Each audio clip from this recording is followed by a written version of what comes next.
Bonjour à tous et bienvenue sur ce morning trading du vendredi, donc dernier jour de la semaine. On va attaquer de suite par le calendrier économique et les actualités fondamentales. Donc à 8h du matin aujourd'hui, on a des ventes en détail sur le GPB, donc sur le livre sterling.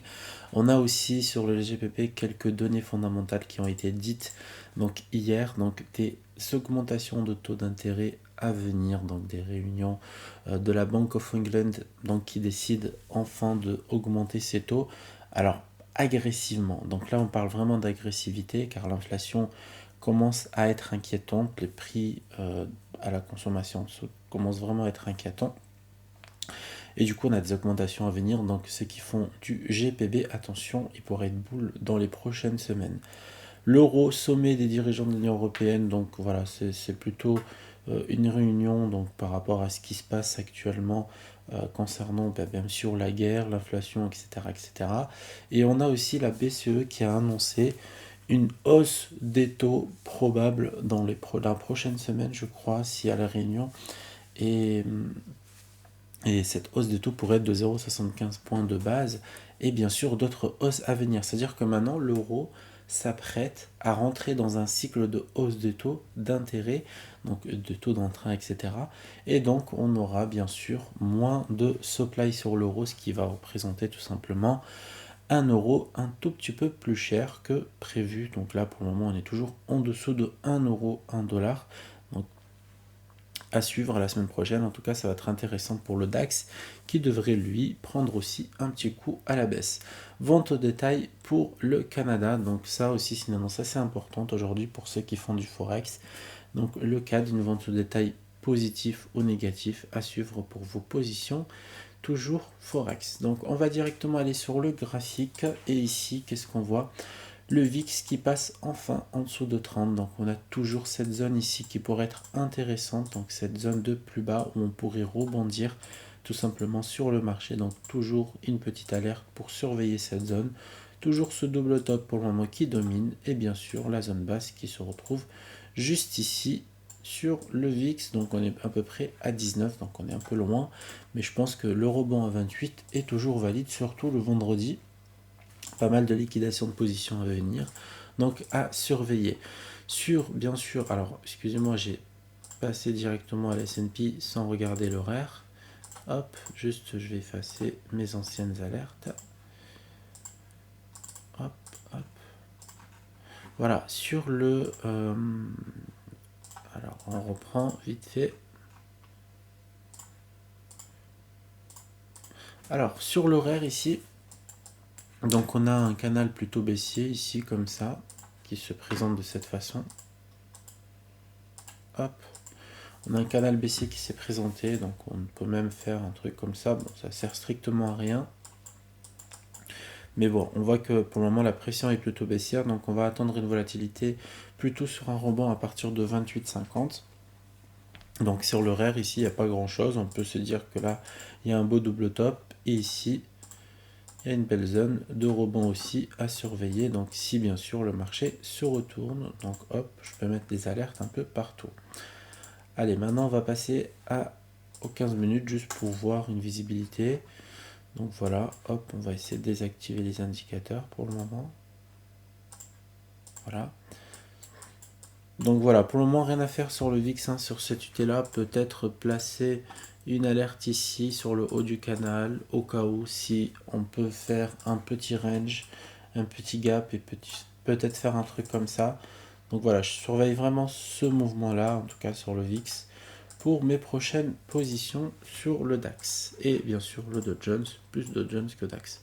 Alors, ici sur le S&P, donc le sentiment de risque est plutôt baissier. On voit ici que là on a créé un plus bas. Alors on va mettre vraiment tout en bas. On a créé un plus bas ici qui est venu liquider ce plus bas. Donc en mèche, en spéculation. Puis derrière, on a ce plus haut pour le moment qui est en train de bloquer. Donc on est plutôt dans un range, on n'est pas dans un sentiment haussier comme on avait l'habitude d'avoir récemment. Hop, on peut faire un truc comme ça. Donc on est vraiment baissier maintenant. Donc on passe vraiment bearish sur le sentiment de risque. On est plutôt en risk off. Donc on va le voir rapidement sur... Alors on va mettre les templates, comme ça on n'est pas... Voilà. Ok. Et un souci. Daily. Voilà. Donc, on va aller rapidement en 1 heure et on va regarder s'il n'y a pas de zone intermédiaire. Donc, vous voyez, celle-là, par exemple, c'était une belle petite zone. Elle a été cassée. Donc là, on casse le plus bas. On a rapidement cette extension. Donc, hop, H1. Donc, on a cette extension ici. Alors, quand je dis extension, c'est ça. Ok, donc c'est une nouvelle extension au marché qui est en train d'arriver. Donc on est vraiment sur un nouveau plus bas qu'on est en train de peut-être de construire, hein, cette petite accumulation. Donc on est pile poil sur la mid contexte, sur le canal de tendance. On est en train de stagner. Donc pour le moment, voilà, sur le S&P, on est baissier. C'est-à-dire que là, le potentiel de hausse commence vraiment à faiblir. On le voit maintenant ici avec ce plus haut de la session asiatique.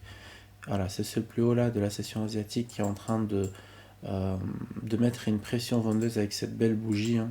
Voilà, on pourrait se dire que là, du coup, c'est du M15 et que là, il y aura peut-être un potentiel rebond vu que la volatilité est plutôt baissière.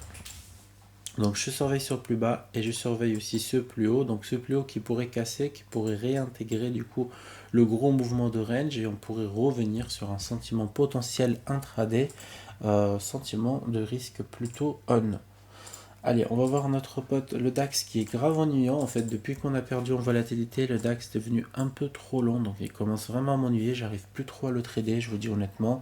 Les mouvements sont tellement longs que quand je pose un billet dessus, je me demande si je vais rester et si je vais supporter. Donc, je préfère aller prendre un peu plus de risques sur le Dow Jones. Mais on va faire quand même l'analyse technique. Donc, ce plus bas ici, qui pourrait être intéressant en daily. Après, sinon, on a à peu près ça en daily aussi qui peut être sympa. On a ce petit sommet là qui peut être aussi sympa à suivre, en tout cas en daily. Allez, on va rapidement aller en 1 heure et on va essayer de voir, on va dire, comment les cours se sont comportés. Donc, ce plus bas ici à venir travailler en 1 heure. Donc, on va mettre une petite alerte dessus. On a une petite structure dynamique qui s'est mise en place plutôt baissière. Donc on voit bien qu'on a le sommet qui a cassé le plus bas ici. Donc on a bien une deuxième vague en construction. Donc on pourrait venir travailler des zones vers les 12400. Donc là en 1 heure, je ne vois pas d'autres possibilités. Donc il n'y a pas de support en vue. Hein. Alors il y a un tout petit support ici que je vais quand même marquer. Mais c'est plutôt du M15. Voilà, il y a un tout petit support ici que je vais marquer rapidement. Mais pour le moment, il tient. Mais bon, vu l'heure, je ne vais pas me mettre à trader tout de suite. Ça ne sert strictement à rien. Hop. Donc pour le moment, ce que je vais faire, c'est que je vais surveiller ça ce matin. Sinon, je vais essayer de surveiller les plus hauts qui sont ici. Donc là, ça peut être des zones de retournement. Même si on casse le canal de tendance. Hein. Donc je surveille ça en tout cas ce matin. Pas très pertinent. Après, je vais mettre une alerte ici. Je vais vérifier si j'ai des levels algorithmiques là quelque part. Donc, je suis déjà sur des levels algorithmiques. Donc, je vais attendre la R2 ici pour intervenir. Sinon, j'irai voir du côté d'eau si la configuration est beaucoup plus pertinente. Donc, rapidement, je vais sur le daily, sur le Dow Jones. Donc, ici, j'ai bien toujours mon plus bas qui domine. Ici, j'ai mon plus haut aussi qui est pas mal. Ici, pareil, j'ai ça. Donc tout ça, c'est du daily. Hop. Alors celui-là, il peut être sympa aussi. Et plutôt comme ça. Il peut être sympa, c'est une zone de retournement. Après, je pense qu'en 1 heure, on pourrait avoir une meilleure configuration. Donc rapidement, je vais aller en 1 heure. Et vous voyez, en 1 heure, j'ai déjà le double top ici. Donc le haut du range qui est en train de réagir. J'ai ce plus bas là ce matin qui est en train d'être travaillé, à peu près comme le DAX. Donc ici, ça peut être sympa si on a des levels algorithmiques. Alors rapidement, je vais voir. Ah oui, on est sur le Daily Low et la R1W, donc ça peut être sympa en tout cas.